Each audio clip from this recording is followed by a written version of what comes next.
Dan ini akan kelihatan dia apabila pengalaman itu memang nyata kita lakukan.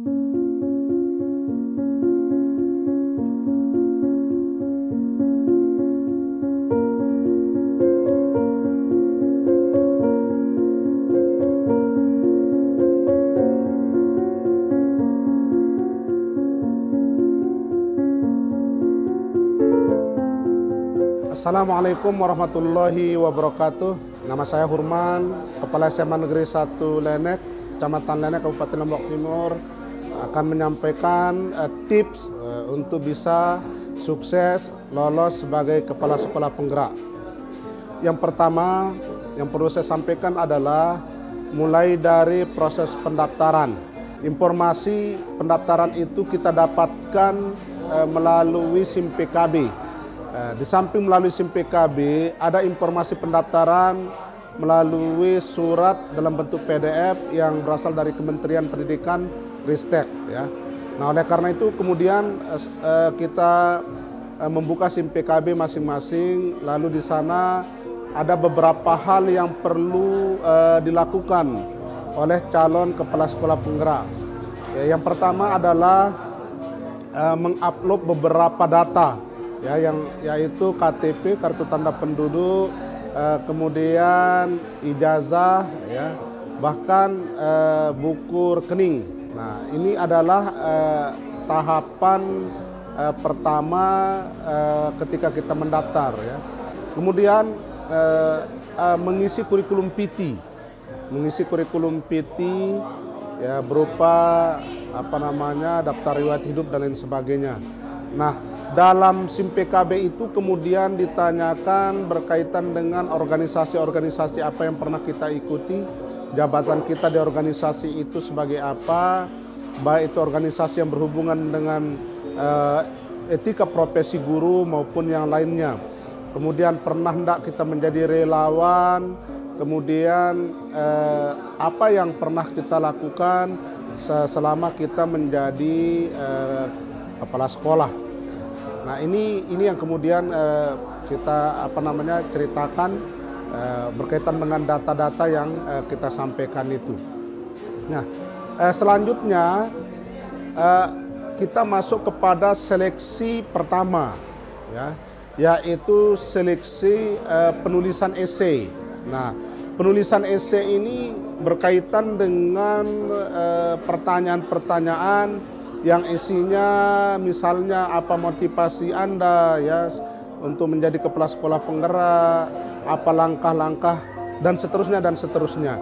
Nah, ini yang menurut saya cukup, ya, kalau boleh diistilahkan, ada teman-teman kami dari kepala sekolah yang agak kesulitan barangkali karena ada 10 pertanyaan yang membutuhkan jawaban yang lumayan panjang. Misalnya, apa motivasi Anda sebagai kepala sekolah penggerak?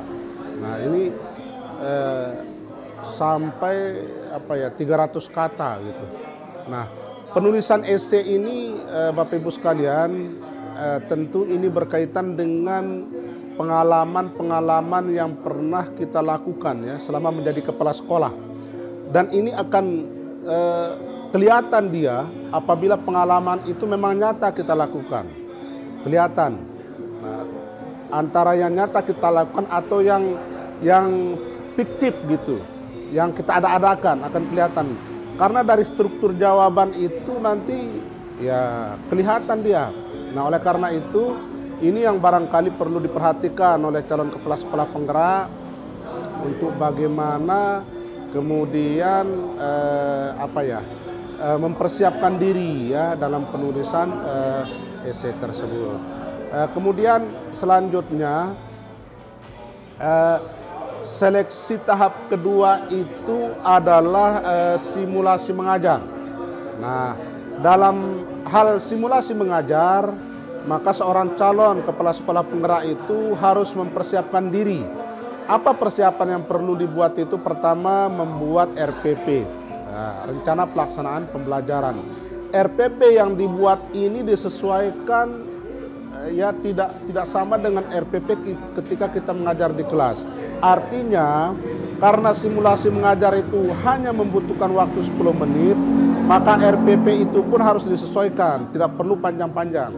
Cukup materi esensialnya saja supaya nanti memudahkan ketika melaksanakan simulasi mengajar.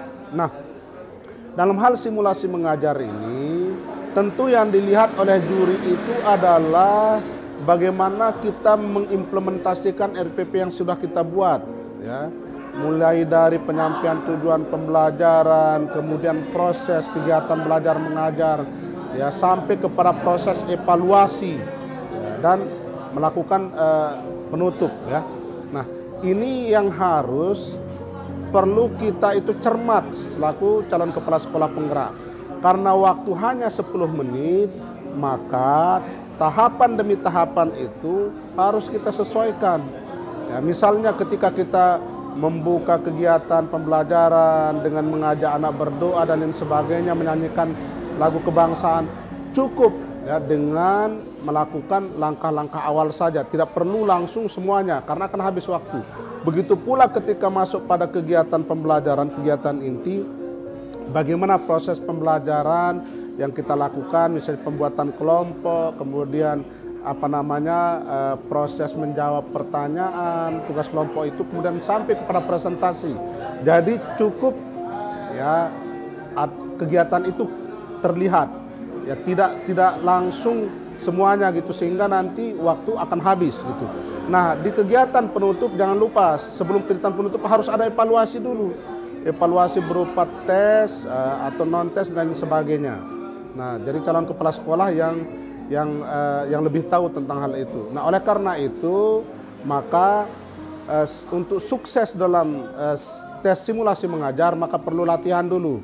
Sebelum pada hari H itu saya 3 kali latihan dalam rangka untuk mempersiapkan diri, sehingga pada tanggal 10 November itu alhamdulillah saya sangat siap secara lahir dan batin, dan alhamdulillah ya, performa saya waktu itu bisa dikatakan cukup bagus gitu. Nah, kemudian selesai simulasi mengajar langsung ada proses wawancara. Ini yang ya menurut saya cukup berat ya, sesi wawancaranya itu karena waktunya 60 menit atau 1 jam penuh. Nah, sesi wawancara ini berkaitan dengan apa yang sudah kita tulis dalam seleksi tahap pertama, yaitu esai. Nah, akan kelihatan nanti ya, ketika kita menjawab dalam wawancara itu, apakah kita konsisten atau tidak konsisten, kelihatan. Ya, karena akan dilihat nanti jawaban esai itu dengan ketika wawancara. Nah, kalau jawaban di esai itu tidak sama dengan jawaban di wawancara, ini yang menurut saya sehingga teman-teman calon kepala sekolah penggerak ini dinyatakan tidak lulus. Ya, tim asesor itu sudah dibekali dengan pengalaman ya, memahami dia mana rekam jejak kita yang kita buat di soal esai itu yang mengada-ada sifatnya atau yang bersifat fakta. Nah, sehingga konsistensi itu terlihat. Konsistensi itu terlihat dari struktur jawaban yang kita sampaikan dalam soal wawancara itu dihubungkan dengan tes esai. Nah, oleh karena itu tentu masukan dari saya kepada rekan-rekan, kepada sahabat-sahabat saya, saudara-saudara saya calon kepala sekolah penggerak yang akan ikut seleksi pada tahapan berikutnya, pada angkatan berikutnya, untuk memperhatikan ya, mulai dari seleksi tahap pertama ketika melakukan penulisan esai sampai kepada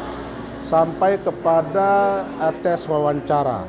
Nah, jangan lupa adalah saudara-saudara harus konsisten memberikan jawaban ya, dengan kata lain antara esai dengan wawancara itu sama. Ketika ikhtiar sudah kita lakukan ya, ketika perjuangan sudah kita lakukan, maka jangan lupa hanya Allah yang menentukan perjuangan kita itu berhasil apa tidak. Maka selaku calon kepala sekolah penggerak yang sudah dinyatakan lulus, saya tentu menyarankan kepada rekan-rekan sekalian untuk berdoa pada Allah Subhanahu wa taala tentang keinginan kita atau ikhtiar kita menjadi kepala sekolah penggerak. Saya ingin sampaikan bahwa tidak ada kata terlambat. Mari kita bersama-sama untuk mengikuti seleksi calon kepala sekolah penggerak.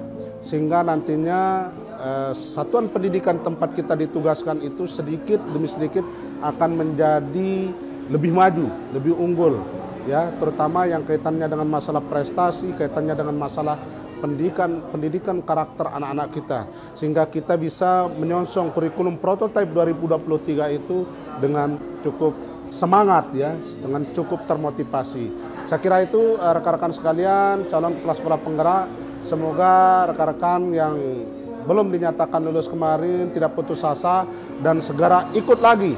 Ya, mudah-mudahan ke depan pada bulan insyaallah tahun 2022 akan segera direkrut lagi. Saya kira itu motivasi dan pengalaman yang sudah bisa saya sampaikan. Demikian billahi taufiq wal hidayah. Wassalamualaikum warahmatullahi wabarakatuh.